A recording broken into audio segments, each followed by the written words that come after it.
Olá a todos, boa noite. Estamos dando início à nossa última edição do ano do AMIB no Ar, na sua versão da pediatria. E hoje, então, nós vamos contar com a presença do Dr. Toshio, tá? O professor Toshio, ele dispensa apresentações, mas vale a pena dizer que o Dr. Toshio é uma grande figura da terapia intensiva pediátrica brasileira e que nos ensina sempre muito sobre ventilação pulmonar mecânica, além de outros assuntos diversos, né? Eu gostaria também de apresentá-lo, né, como ele é um ex-preceptor do hospital, da UTI pediátrica do Hospital Municipal Menino Jesus, e ele é vice-presidente da SOPAT do biênio 2022-2023, né? Fechando este ano aqui, eu também gostaria de agradecer a todos os outros professores que colaboraram conosco nas outras edições pediátricas do AMIB no Ar e que tornaram este evento tão importante e tão foi importante para a comunidade de intensivistas pediátricos e de neonatologistas brasileiros, né? Gostaria também de agradecer imensamente a equipe da AMIB, né, que nos auxilia nessa edição e que, de forma tão competente, consegue transmitir, né, esses webinars para toda a nossa comunidade, né?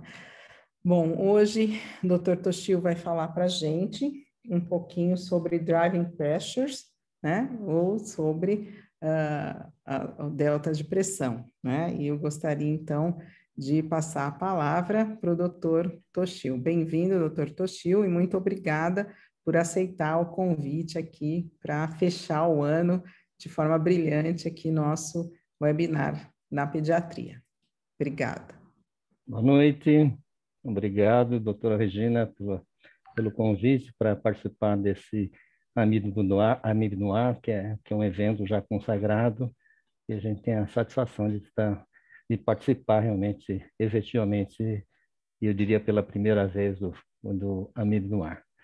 O tema que, na verdade, eu escolhi é um tema que eu vejo o pessoal ter discutido bastante, tá? Que é justamente sobre driving pressure e gradiente de pressão. E, geralmente, a pergunta que fica no ar, né, é justamente se o gradiente de pressão pode ser utilizado como substituto de driving pressure em pacientes pediátricos. Porque eu tenho visto muita gente usar e como se fossem sinônimos, como se fossem coisas similares, iguais até. Então, vamos tentar discutir um pouco sobre isso, quer dizer, mais levantar as questões relacionadas a isso e a gente tentar chegar a alguma conclusão. Em 1967, existe esse trabalho aqui, que é a publicação do Ashpal, Bigelow, Petit e Levine. Dr. Toshio? Oi, pode tudo bem? Compartilhar sua tela, por gentileza? Não está compartilhado? Não está compartilhada, doutor. Um momentinho só. Um momentinho só. Opa. Um momentinho só. Ok. Não, um momentinho só aqui. Pronto. Momento. Agora vai. Apareceu? Perfeito, doutor. Então, a pergunta que eu falei para vocês era a respeito se realmente o gradiente de pressão pode ser utilizado como driving pressure. Então, eu estava descrevendo aqui, então, que em 67 houve a descrição da síndrome de desconforto respiratório em adultos pelo Ashpal, Bigelow, Petit e Levine. Eu diria que foi um trabalho que, apesar de ser um relato de casos, especificamente de 12 casos, e eles estavam realmente descrevendo uma síndrome que era caracterizada por dispneia, taquipneia, cianose refratária à oxigenoterapia, uma redução da complacência pulmonar e infiltrado pulmonar difuso. E entre os casos descritos, tinha uma criança de 11 anos que tinha sofrido um trauma pulmonar, um trauma torácico. Muito bem. Então, o que se via desde então? Que com essa descrição, então, passou a se ter várias descrições a respeito dessa doença, dessa síndrome, e o que se via é que, até um passado recente, o objetivo da ventilação mecânica na desconforto respiratório agudo era obter parâmetros normais de PO2, PCO2, pH a qualquer custo. E isso significava a utilização de volumes correntes muito altos e até pressões respiratórias muito altas para se obter esse objetivo. Mas, o que isso podia trazer?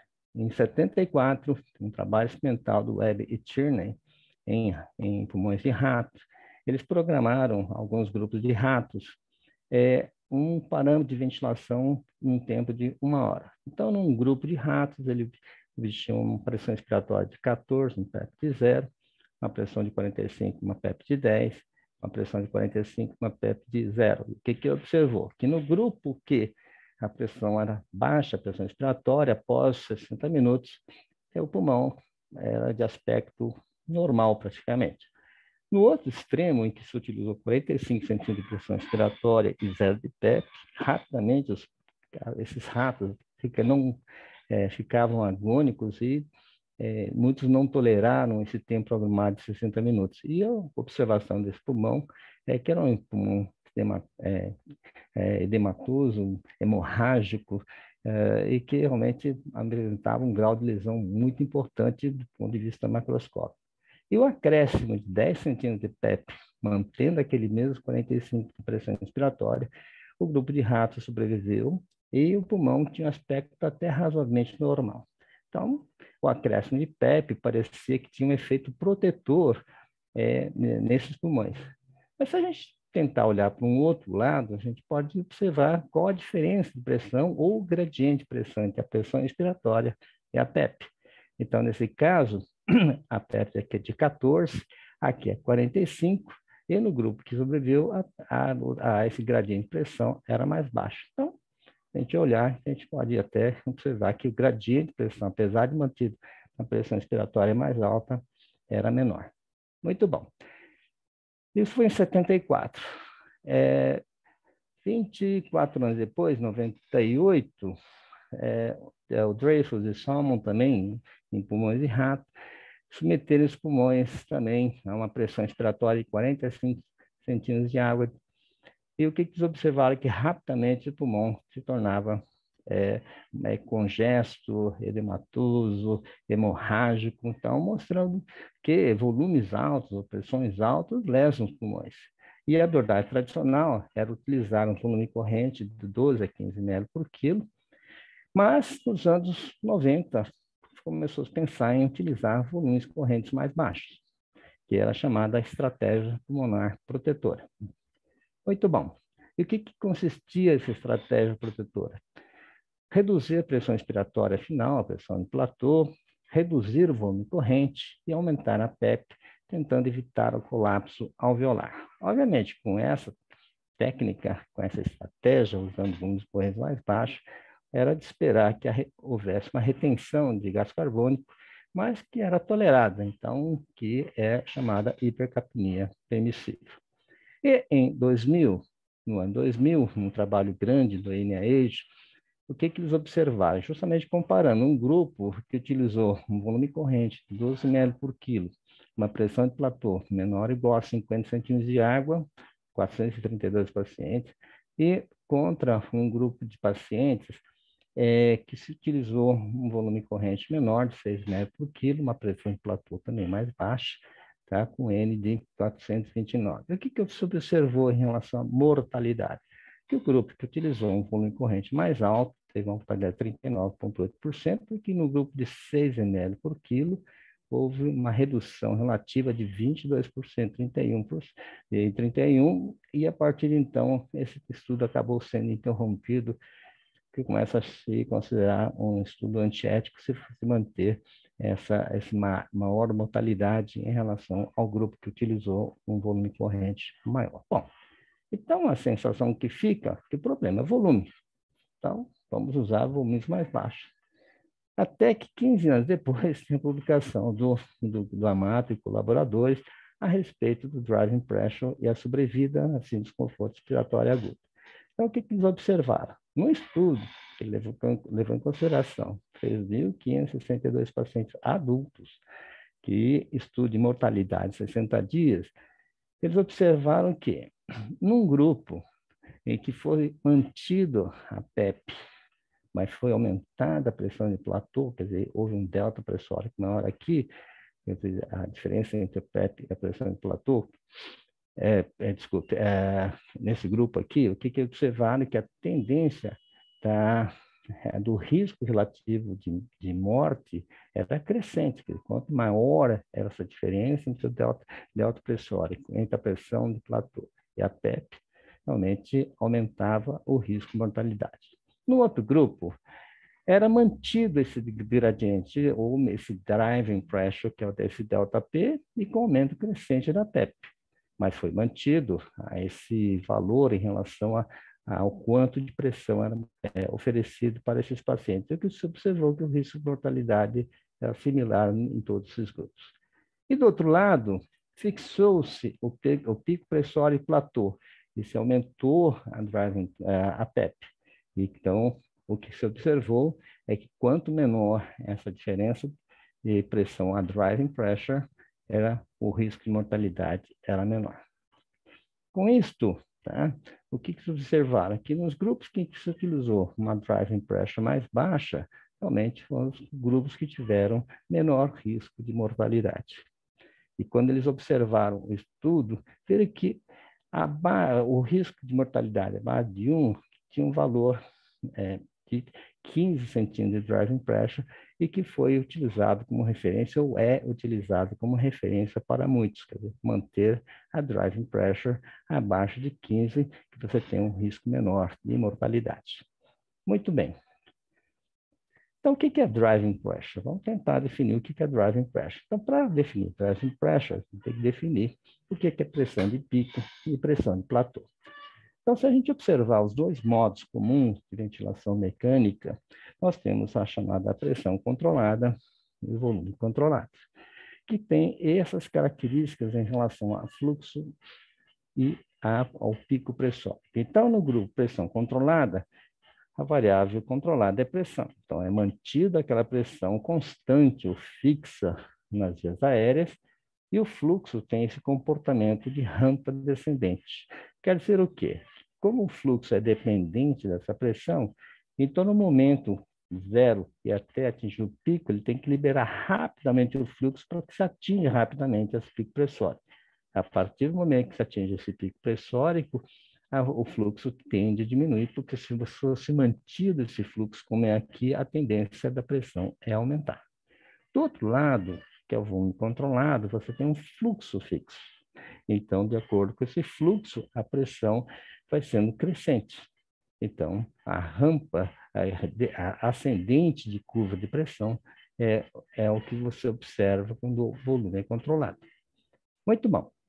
Então, a pressão de pico nada mais é do que essa pressão máxima atingida durante a pressão do tempo expiratório. E essa pressão, que é uma pressão controlada, o que a gente observa? Quando é pressão controlada, a pressão é fixa. Só que, como você mantém essa pressão?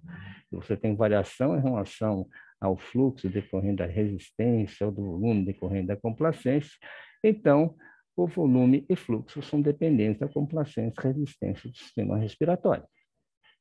Muito bom. Do outro lado, desculpe, ainda assim, a gente pode falar que esse modo é o modo mais utilizado em pediatria. E quando você fala em volume controlado, agora não. Agora o fluxo é fixo, quer dizer, aquele volume que foi liberado para o sistema, ele é o mesmo. Então, o que acontece? Que a pressão agora vai variar de acordo com a resistência e a complacência do sistema respiratório. Ou seja, se você oferecer mais resistência ou a complacência mais baixa, a pressão expiratória será mais alta. Se a resistência cai, a pressão naturalmente vai cair, porque não precisa de tanta pressão para oferecer aquele fluxo. Então, esse é o modo mais utilizado em adultos. Então, estamos aqui, modo pressão controlada e volume controlado. Então, a pressão de pico está aqui. Isto, a pressão de pico, quer dizer, você vai anotar durante o tempo expiratório, isso é uma medida dinâmica, é uma medida com fluxo. E daí, o que é pressão de platô? A pressão de platô é uma medida estática, é uma medida sem fluxo e é realizada no modo volume e fluxo controlado, sem esforço respiratório espontâneo do paciente. Qual é a justificativa? Eu quero saber efetivamente qual é a pressão que você tem para manter o mesmo volume pulmonar. Se você tem resistência ou complacência alterada, não importa. Eu quero saber, para aquele sistema, qual é a pressão que é mantida no grupo alveolar. Muito bom. Então, para isso, a gente tem que estudar que a pressão ela é decomposta em duas, não digo duas partes, mas ela tem que vencer uma parte inicial, tá? Que é a resistência, e depois ele tem que vencer a complacência. Bom, então aqui nós temos a pressão de pico, aqui a PEP, então essa é a pressão de pico, quer dizer, dura uma medida dinâmica. Agora, se ela tem que vencer a resistência, a complacência, quando você fizer uma manobra, gente, em pausa inspiratória, então, a partir do final da inspiração, eu fecho o sistema, esse componente resistivo inicial, quer dizer, que venceu a resistência, ou aquela que é das vias aéreas, o que acontece? Ele desaparece. E quando ele desaparece, tá? Ele fica só aquela pressão, então, que está sendo responsável para manter aquele alvéolo aberto de acordo com a complacência. Tá bom. Então, se fizer uma pausa inspiratória, a pressão resultante final é mais baixa, então você tem aí a pressão de platô. Então, aquela pressão agora que está mantendo esse alvéolo aberto sem o componente resistivo. Então, essa é a pressão de platô. Muito bom. O que nós vamos ver agora? A diferença entre a pressão de platô e a PEP, então essa pressão que está mantida aqui, ela é resultante desse volume corrente sobre a complacência desse sistema respiratório. Mas volume corrente sobre complacência dá pressão? Sim. Se vocês observarem volume e complacência, o que é complacência? Complacência é volume sobre pressão. Então, é volume sobre pressão. Você corta aqui, você tem pressão. Então, só para falar aqui, para muitos que ficam surpresos que volume sobre complacência dá pressão. Tá? Tá bom. Então, essa pressão é a pressão de platô menos a PEP, é a driving pressure. Ok? Então, só para exemplificar aqui, então, nós temos a pressão de pico, aqui é a pressão de platô, tá? E a driving pressure, a diferença entre a pressão de platô e a PEP. Então, imagine dois sistemas, um com uma alta complacência, uma com baixa complacência. A partir do mesmo PEP, você vai necessitar de driving pressures diferentes.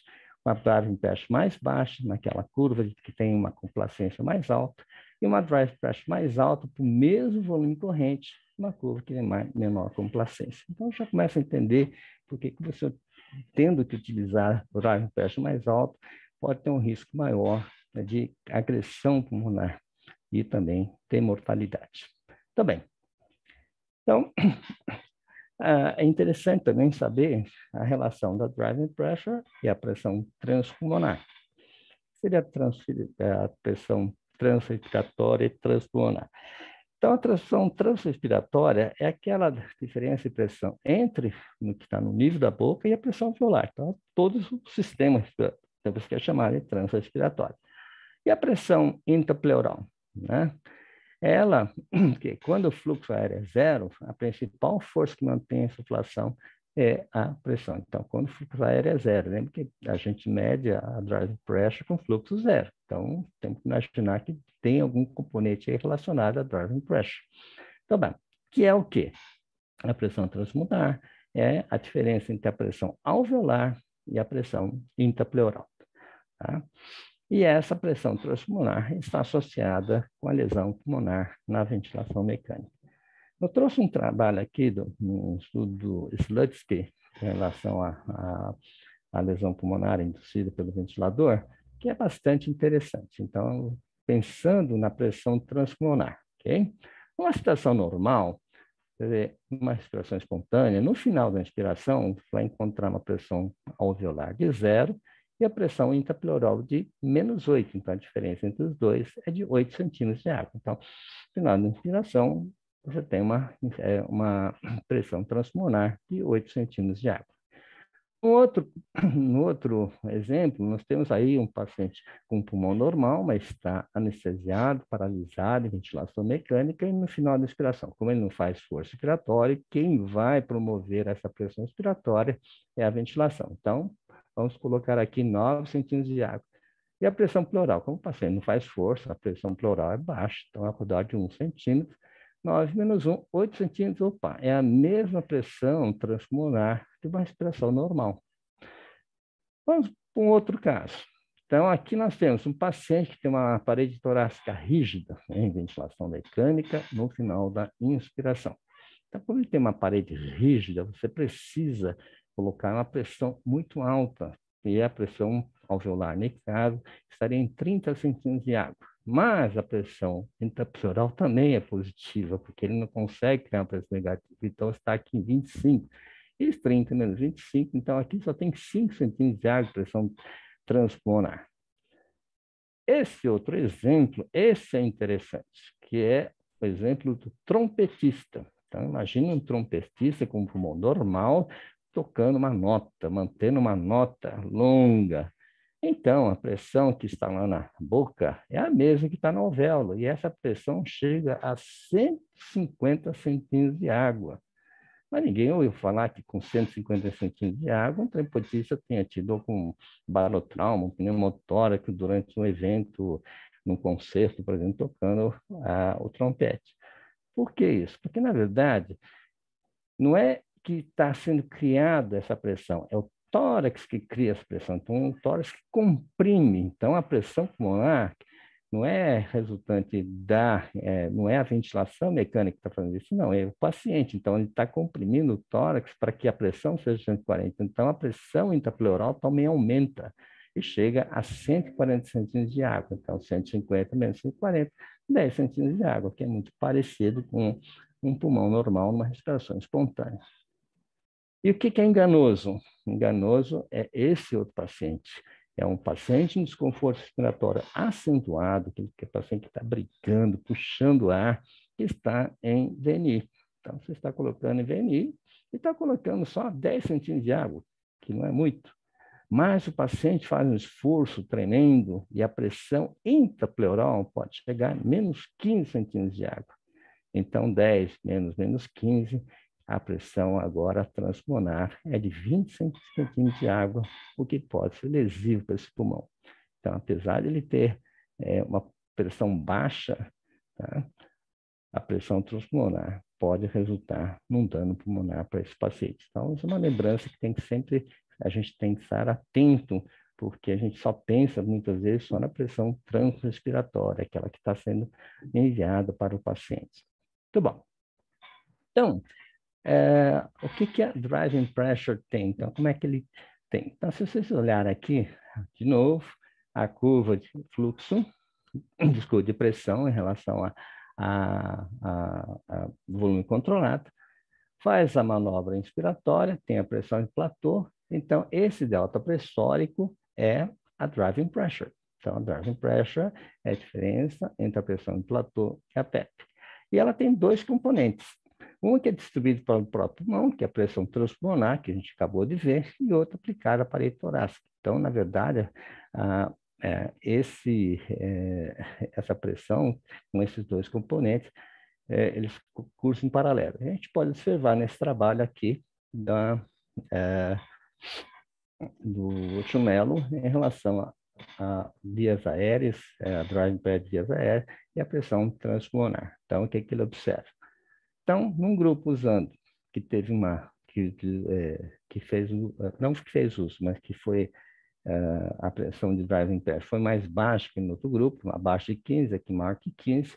Quando ele observa em relação à pressão de driving pressure transpulmonar, você observa que a pressão de driving pressure mais baixa aqui, assim como é a pressão a driving pressure em relação à pressão transpulmonar, tá ok? E o que eles observam? Que no grupo realmente que tem uma pressão transpulmonar mais baixa, a mortalidade é mais baixa, de 26,9, e 45% em que você teve uma pressão transpulmonar mais alta relacionada com a outra. Então, a pressão transpulmonar foi relacionada significativamente com a driving pressure de vias aéreas. Tá bom. Então, agora, finalmente, depois de, sei lá, 40 slides, a gente vai falar um driving pressure em relação à gradiente de pressão. Tá bom. Quando você tem a driving pressure, a gente já falou que é em volume controlado, uma pana de pausa expiratória, tá? E essa diferença entre a pressão de platô e a PEP, tá? E é uma medida, como a gente falou, estática, sem fluxo. Quando você pensa em gradiente de pressão, que é a pressão de pico menos a PEP, é uma medida dinâmica. Então, se você fizer só a medida dinâmica, também aqui é pegar a pressão de pico menos a PEP. Mas quando a gente faz a driving pressure, vamos ver que a driving pressure é mais baixa. Então, se a gente simplesmente usar o pico de pressão em relação ao driving pressure, ele pode superestimar o valor da driving pressure. E aí? Fazer isto pensando em pressão de pico é válido? Não é válido? Vamos pensar o seguinte. Quando a gente pensa no sistema respiratório que tem, você cria aquela pressão transpiratória que tem que vencer a carga resistiva e depois vencer a carga elástica, chamada complacência. Aqui só uma lembrança que também muitos utilizam o termo elastância, que nada mais é que o inverso, a recíproca da complacência. Então, quando a complacência é baixa, a elastância é alta e vice-versa. Okay? Elastância é 1 sobre complacência. Muito bem. Então, pensando na resistência à complacência, então, esse componente resistivo, então, se ele variar e for muito importante, então vai sobrar pouca pressão aqui embaixo. Tá? Então, o que, que a gente vê dessa resistência? Como é que a gente pode analisar essa resistência? Então, a resistência regula a passagem de fluxo. Quer dizer, quanto maior a resistência, ela diminui o fluxo para as vias aéreas. Se tiver uma resistência mais alta, diminui. Se for mais baixa, ela facilita a passagem do fluxo. E quanto maior a complacência, se a complacência é muito alta, mais tempo vai levar para equilibrar essa pressão, porque ele vai se acomodando. Está legal? Não, estou me acomodando ainda. Diferente se tivesse pouco complacência, porque em um tempo mais curto ele fala, não, é isso só consigo, só cabe isso com essa pressão. Tá? Então, a gente pode observar que quanto menor a complacência, quer dizer, está muito, também o esvaziamento é mais rápido. Tá? Então, a gente está vendo que quando você cria essa pressão transpiratória, o tempo que vai levar para se equilibrar isso depende da resistência e da complacência. Então, esse componente a gente chama de constante de tempo. Então, a resistência e a complacência. Então, a constante de tempo, não vamos entrar em muito detalhe, mas tendo que ela é a relação, o produto, melhor, da resistência e complacência. Então, aqui, resistência é pressão sobre fluxo, complacência é volume sobre pressão. Então, o que nós temos aqui? Complacência, pressão sobre fluxo multiplicado por volume sobre pressão. Então, se a gente fizer isso, a gente elimina isso aqui, vai ficar só volume sobre fluxo. O fluxo nada mais é do que fluxo, tempo, volume sobre tempo. Então, se a gente eliminar, vai ficar 1 sobre 1 sobre tempo, ou seja, se eu multiplicar a resistência pela complacência, eu terei tempo. Muito bom. Então, também não vamos entrar em detalhe, mas a gente sempre utiliza esse dado, e esse dado é baseado em dados científicos, não é um valor arbitrário, ele tem a justificativa para ser isso, mas também, de novo, não é o propósito dessa aula. Então, uma constante de tempo, quer dizer, se você criar essa diferença de pressão para que haja fluxo, depende da resistência ou a complacência, o tempo vai ser variado e vai depender de quem? Da resistência e complacência. Mas, independentemente disso, uma constante de tempo você consegue fazer com que essa pressão que está lá em cima ou a pressão que está aqui embaixo, para entrar em equilíbrio com o que está na outra ponta, ele vai ter 63% desse equilíbrio, tá? Desse equilíbrio ou dessa passagem de pressão, tá? E com duas constantes de tempo, de novo, é 63%, mas agora é 63% do que ficou. Então, já passou 63, ele vai passar mais 63 do que ficou. Ficou quanto? Faltou 37 aqui, né? Então, 37, vai dar 86. Com 3 constantes de tempo, já tem 86, agora mais 63, o que faltou, que é 14, tá? Então vai dar 95. 4 constantes de tempo, tem 95, já mais 63 do que sobra. Então, é assim por diante. Então, se a gente observar essa curva, tá? A gente vai observar o quê? Que com uma constante de tempo, tá? Aquela pressão de toda vai passar a 63. Daí, quando passarem 2 constantes de tempo, vai passar 86, 95, 98. Então, até o final da expiração, você espera que essa pressão esteja toda lá no alvéolo. E na expiração, a mesma coisa.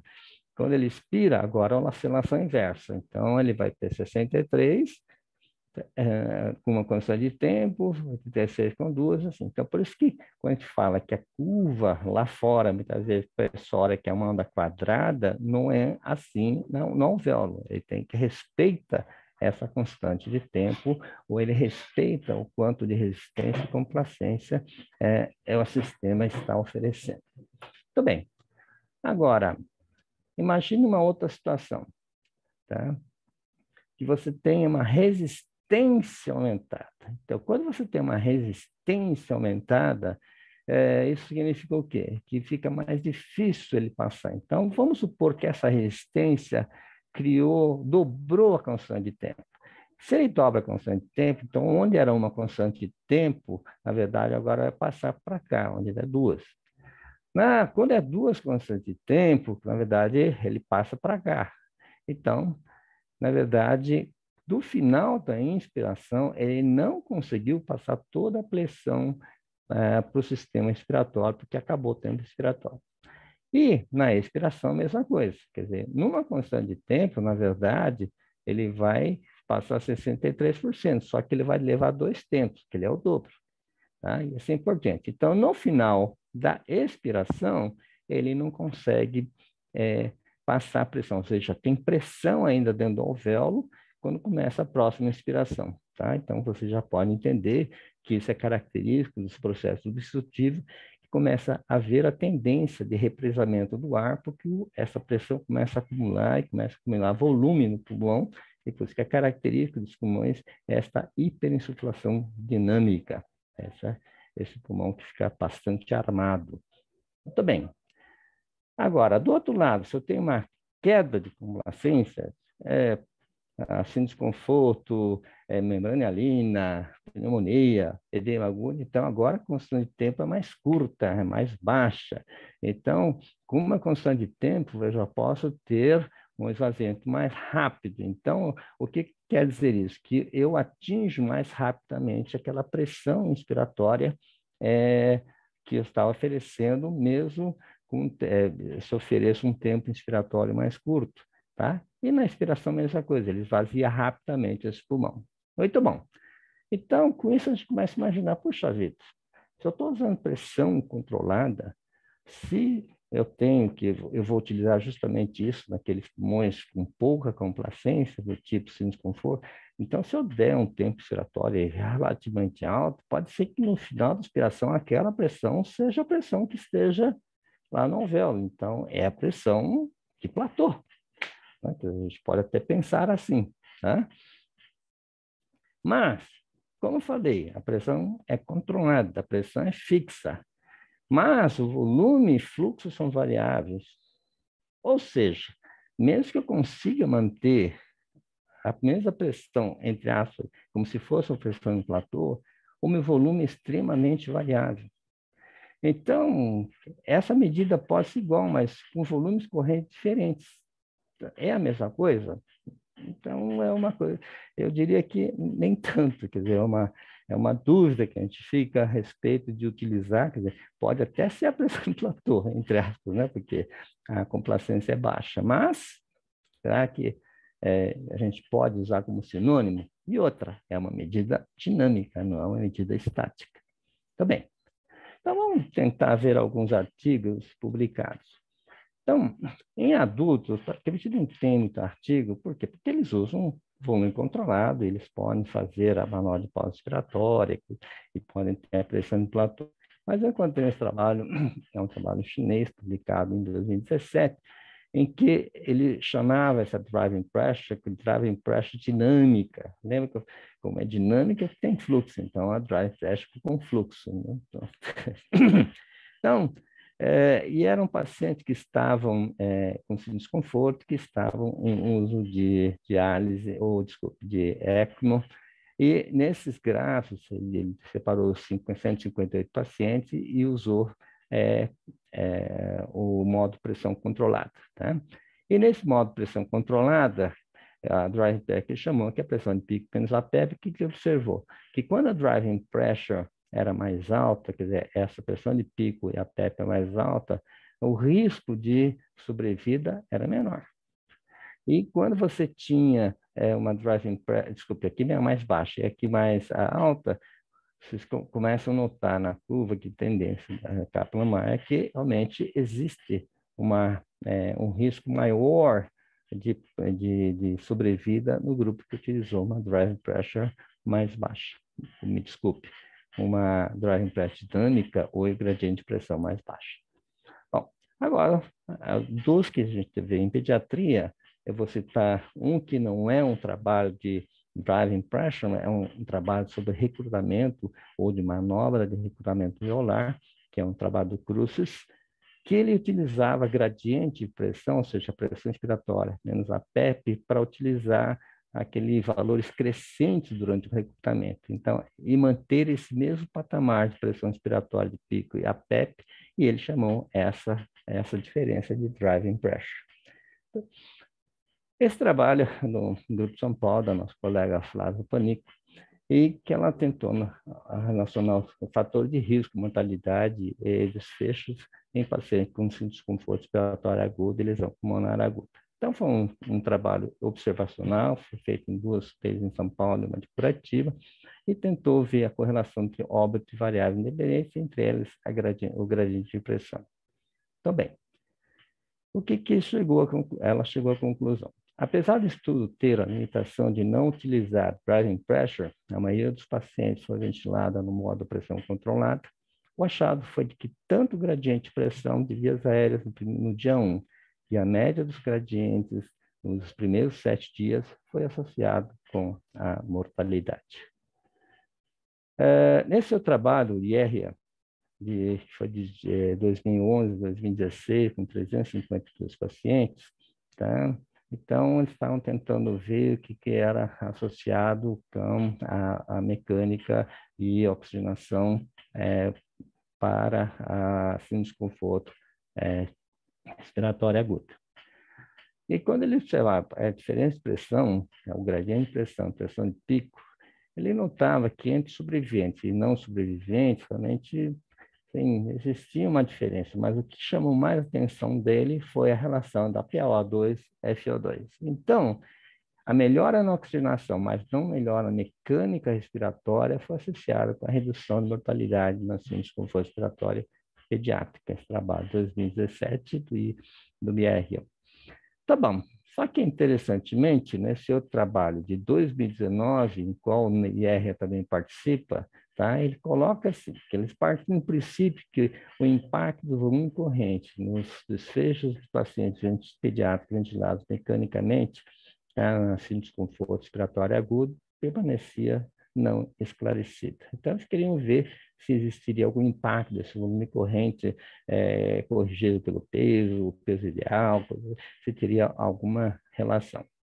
E o que ele observou? Que no início da síndrome respiratória pediátrica, em relação ao delta, ao gradiente de pressão, eles observaram que o valor de 20 do sobrevivente, 21 do sobrevivente, não tinha muita relação. Mas 24 horas após o início, esse delta pressórico agora passou 17 e 20, que já teve alguma coisinha aqui mais significativa. Então, esse ERA, 2 anos depois, fala que é o seguinte: a nossa análise retrospectiva de uma coorte de pacientes com síndrome de desconforto respiratório agudo pediátrica não encontrou uma associação consistente entre volume corrente, mortalidade ou probabilidade de subação, mesmo quando utilizado múltiplas fórmulas para peso corpóreo ideal. Então, o volume corrente provavelmente é um parâmetro impreciso para titular a ventilação mecânica protetora pulmonar em crianças. que estudos futuros e ensaios prospectivos devem considerar driving pressure ou gradiente de pressão como um parâmetro norteador mais do que o volume corrente. Também. Nesse outro trabalho, esse já é realizado na Índia, então é um estudo curto retrospectivo, de crianças com 1 mês a 15 dias, realizado de 2016 a 2018. Eles utilizavam com balonejo, justamente para evitar escapes, né, em relação, porque eles estavam usando só pressão controlada, com volume corrente mais baixo, uma PEP maior ou igual a 5. Então, eles observaram que tinham 2 grupos, um que utilizou esse de alto pressórico mais baixo e outro que usou um de alto pressórico mais alto, acima de 15. Então, nos pacientes com síndrome de desconforto respiratório agudo, a duração da ventilação foi de 6 no grupo baixo e 9 no grupo que usou mais alto, que foi significativo. Dias livres de ventilador, no grupo mais baixo, 22, e no grupo mais alto, 16. Permanência na terapia intensiva, de 7 no grupo, olha, o dobro no outro que utilizou a gradiente pressórica mais alta. Agora, a permanência no hospital, 12, 19. E a mortalidade, 18, 25, que não foi considerado muito assim, bem como era os outros parâmetros. Mas, o que eles concluem? Que o nosso estudo mostra uma associação entre driving pressure dinâmico, também chamou de driving pressure dinâmico, ou a gradiente de pressão, e os desfechos na desconforto respiratória pediátrica, com limiar de 15 centímetros de água, sendo significativo no aumento da morbidade. Se a mortalidade estaria associada com o valor limiar, quer dizer, qual o valor de 15 ou outro valor, necessitaria ser testada em uma amostra maior. Enfim, vamos fazer as considerações, então. Nós vimos que temos poucos estudos em pediatria, mas alguns sugerem que o gradiente de pressão pode estar relacionado com o risco de mortalidade. O modo pressão controlada é predominante na pediatria.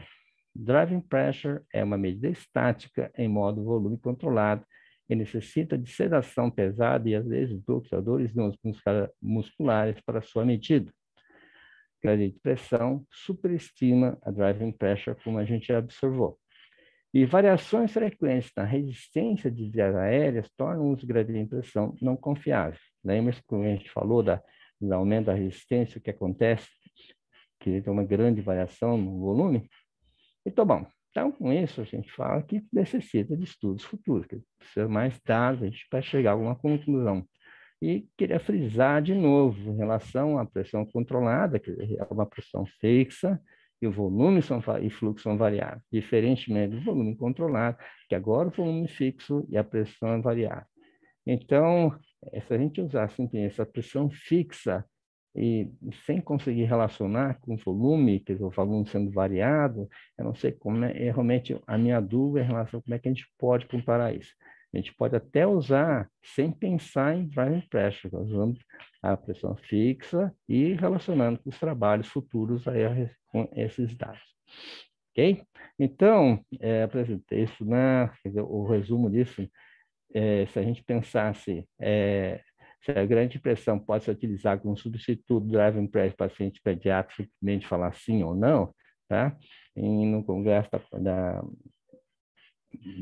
medicina intensiva pediátrica e mesmo de medicina intensiva, da CBMI, eu diria que a gente está num jogo, e o jogo está no primeiro tempo, e o placar ainda é 0-0, tá? Então, ainda é a minha opinião. Então, era isso que eu queria resumir para vocês. Obrigado. Obrigada, doutor Toshio, pela sua excelente aula, né? Como era de se esperar.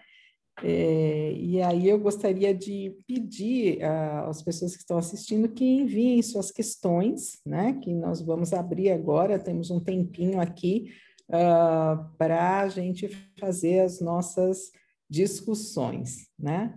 Enquanto o pessoal ali manda suas questões no chat, né? Eu gostaria de fazer uma consideração aqui para o Dr. Toshio e ver o que ele acha, né? A gente lida com esses conceitos, né? Que são todos muito oriundos de estudos de adultos ou experimentais, como o senhor mesmo falou, né? E a gente vive na pediatria uma epidemiologia um pouquinho diferente, né? A gente tem nossos pacientinhos aí que acabam indo para ventilação e desenvolvem síndrome de desconforto, mas geralmente a gente tem agora voltando à bronquiolite, né? Então, muitas vezes a gente tem que lidar com uma ventilação de um paciente com uma bronquiolite e que desenvolve aí um certo grau de síndrome de desconforto, e a gente fica amarrado com a questão de não usar um PEP muito alto na bronquiolite, porque a gente, né, é uma patologia que muitas vezes tem um componente mais obstrutivo, né, do que restritivo. E aí as crianças às vezes precisam de um volume corrente um pouquinho maior, no limite maior. Como é que a gente faz para controlar a driving pressure nesses casos? E se a gente pode aplicar esses mesmos conceitos, né, que a gente estuda para síndrome de desconforto para esses pacientes com bronquiolite? Regina, acho que assim, a driving pressure, quando foi descrito em 2015, foi exclusivamente em pacientes com síndrome de desconforto respiratório agudo. Tá? Uhum. Qualquer coisa que a gente fale além disso é extrapolar valores, quer dizer, a gente achar que pode ser isso. Então, já que você tocou em bronquiolite, a bronquiolite muitas vezes a complacência não está tão alterada, o problema é resistência. Então, eu sempre fico pensando em relação à resistência e se essa pressão não está passando para baixo, então, na verdade, você tem uma situação diferente. Quer dizer, a situação, né, quando a gente fala em driving pressure, naquela situação que o volume está comprometido porque a complacência está comprometida, não porque a resistência está comprometida. Então, a gente tem que olhar muito para a resistência, como é que está a resistência. Então, é interessante isso, né? Mas se você perguntar, mas a complacência não está alterada? Bom, se a gente observar a curva de complacência do sistema respiratório, ela tem, assim, né, no paciente normal, pacientes não, nós, normais, pulmões normais, a gente tem uma complacência muito boa nessa hora, por isso que a gente cria pouca pressão transpleural para que realmente você tenha um volume corrente adequado. Então, a gente não gasta muita energia, nada, então a gente não cansa. Por quê? Porque o pouco que você faz já cria um certo volume. A partir do momento que você começa a insuflar o seu pulmão, começa a aumentar, começa a represar, você vai notar que a cor de complacência ela começa a ficar chata, ela começa a diminuir. Então, nessa situação que ela está lá naquele extremo, naquele flare, você pode dar a pressão que você quiser, mas não vai criar volumes pulmonares. Então, minha preocupação nesses quadros é observar se a hipersolação está tão alta que está comprometendo o quadro hemodinâmico, então, tipo síndrome de baixo débito, tá? E se realmente o paciente tem capacidade de criar essa pressão necessária para criar um volume. Então, às vezes, ele não tem, vai entrar em staff. Então, a estratégia, eu diria que é bem diferente, que nessa estratégia você tem que tentar trazer a curva de complacência para uma ótica, ou seja, você tem que tentar diminuir essa hiperinsuflação. Tá? Então, essa hiperinsuflação, na verdade, você vai conseguir como? Aumentando o tempo expiratório ou aumentando o tempo para que haja tempo suficiente para a expiração. Eu sempre falava e falo ainda que os colegas, quando o paciente começa a piorar, o que eles fazem? É batata. Isso é regra. Aumenta FO2, aumenta a pressão respiratória, aumenta a PEP e aumenta a frequência respiratória. E são coisas que, se você fizer no paciente com bronquiolite, ele simplesmente vai piorar, porque ele vai aumentar ainda mais a circulação, ele vai ficar todo armado e pode romper seu solo sem sombra de dúvida. Então, na verdade, falar até para assim, mas você vai reduzir o tempo. O único jeito de eu permitir um tempo expiratório mais alto é eu reduzir a frequência. Não tem como, não tem mágica, isso é matemática. Tá? Então, você tem que permitir um tempo expiratório para que esse pulmão comece a desarmar. Outro ponto que você colocou em relação à péptida é uma coisa interessante. Se o paciente não tiver pluralizado, nada disso, se ele tiver pluralizado, realmente, muitos até pedem para usar zero, próximo de zero a PEP, porque agora ele quer que esvazie o pulmão, porque não tem esforço desse paciente. Agora, se o paciente está respirando, ele está com algum modo assistido, seja pressão PSV, ou suporte pressão, ou ventilação AC, que ele está pedindo, aí realmente o uso da PEP pode ser interessante para tentar reduzir o trabalho respiratório desse paciente. Porque como ele está muito armado, pode ser que ele tenha um alto PEP, esse represamento está criando uma pressão tão grande, e o sistema respiratório, ou seja, a musculatura respiratória, não tem força suficiente para criar uma pressão negativa intrapleural que supere esse alto PEP. Então, ele está fazendo demais. Então, o acréscimo desse PEP externo pode reduzir essa diferença de pressão necessária para que o ar entre para o pulmão, mas só se ele tiver conspiração, não se ele tiver pluralizado, tá? Então, isso a gente tem que titular para a gente ter uma situação mais adequada para o paciente. Perfeito, doutor Toshio, obrigada. Tem mais uma questão aqui que eu gostaria que o senhor pontuasse, né? A gente ventila, como o senhor mesmo disse, né? A maior parte dos pacientes pediátricos são ventilados à pressão ainda, né? Ou no modo duplo, mas o pediatra é arraigado nisso, né? Como é que a gente pode fazer para melhorar a monitorização desses pacientes com síndrome de desconforto, né, em ventilação, para a gente diminuir aí a chance de colaborar mais com maior lesão e aumentar a mortalidade desses nossos pacientes? Como é que a gente poderia melhorar essa monitorização respiratória aí para a gente poder acompanhar melhor o que está acontecendo ao longo do tempo? Acho que nesse ponto você tem que tentar entender muito bem a interação da máquina, ou seja, do ventilador, com o paciente. Se o paciente está brigando com a máquina, puxando o ar, isso aqui, alguma coisa errada. Tá? Ele está assíncrono, ele não tem sincronia nenhuma. Lembre que eu mostrei a VNI de 10 no paciente com esforço, então isso pode criar uma pressão transpulmonar muito alta e esse paciente realmente pode lesar esse pulmão e você nem está sabendo. Aí o que acontece? Muitos colegas, antes de tentar entender a interação do que ele está oferecendo para o paciente, o que o paciente precisa, ele prefere fazer o quê? Sedar e coralizar. Aí realmente o paciente vai ficar ótimo, né? Nossa, não vai brigar, não vai... Só que a gente sabe que se você mantiver um paciente sedado, coralizado, por um tempo você começa a ter inatividade musculatura diafragmática, você vai ter uma disfunção diafragmática, você vai ter atrofia muscular diafragmática e que vai prejudicar no futuro em relação a você poder desmamar esse paciente da ventilação. Então, a monitorização você está atento, você está do lado do paciente, não é ficar fazendo medida só dinâmica, pressão, coisa assim, porque a gente é clínico, a gente tem que observar o paciente, tem que auscultar o paciente, tem que observar o paciente e tem que tentar entender qual o problema da sincronia, por que ele não está disparando a máquina, por que ele está mantendo a hipersulação aí fora que será que ele tem pneumotórax? Será que está em choque? Coisa assim, porque eu já peguei paciente, o pessoal tentando fazer isso, eu falei assim, o paciente está em choque, se ele não tirar do choque, não adianta, não tem perfusão pulmonar. Então, eu diria que assim, seria até um assunto interessante discutir com os colegas em relação à imunização adequada. Mas eu não gosto só de números, quer dizer, põe assim, faz isso, isso aqui, tal. Eu gosto de tentar entender o paciente e a máquina, quer dizer, o que a máquina pode oferecer para esse paciente e se realmente eu estou oferecendo para esse paciente o que ele precisa, porque só aí que ele vai ter conforto. Perfeito, né? Senão a gente fica olhando só o gráfico e não percebe que o circuito está com escape, né? Que a gente não está ventilando o paciente. Pois é. Às vezes está com a intubação seletiva, coisa assim, nem está aí, né?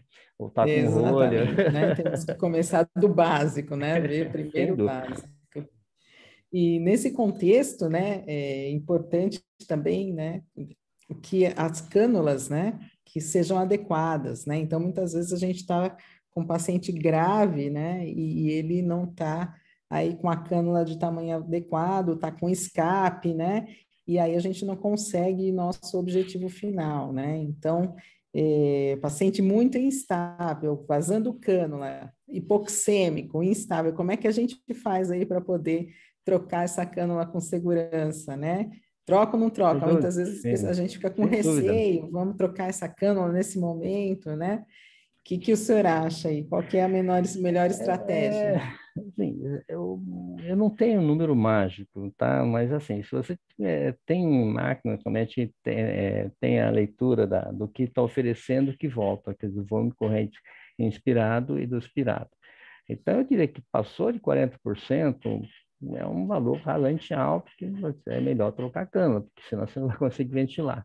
Então, isso também traz à voga uma coisa que no passado era proibido usar cânula com cuff em crianças. Proibido, você não usava. Tá?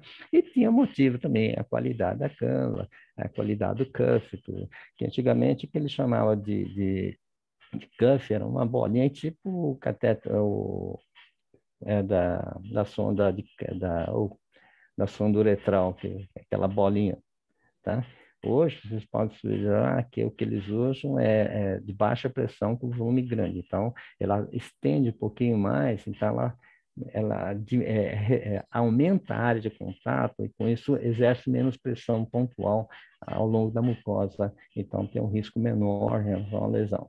Então, hoje, para um paciente que está muito difícil, que você precisa usar pressões mais altas, tendo grande escape, muitas vezes a gente realmente opta por trocar por uma cana até do mesmo tamanho, se for caso, mas com cuff. Perfeito. Temos uma questão aqui da Sheila Abdala, né? Ela dá boa noite aqui para todo mundo, e pergunta assim, em sua opinião, medir e acompanhar a driving pressure nos casos de não PARDS seria válido? Mas é o que eu acabei de falar, quer dizer, o trabalho foi feito em síndrome com conforto respiratório agudo, em adulto. Qualquer coisa a mais que a gente faz, a gente está extrapolando, tá? A gente está fora do contexto. Agora, se tiver trabalhos que mostrem que em outras situações, aí tudo bem, a gente está tentando definir dentro da síndrome de conforto respiratório agudo, em pediatria, então usar em outra situação. É muito mais complicado. Né?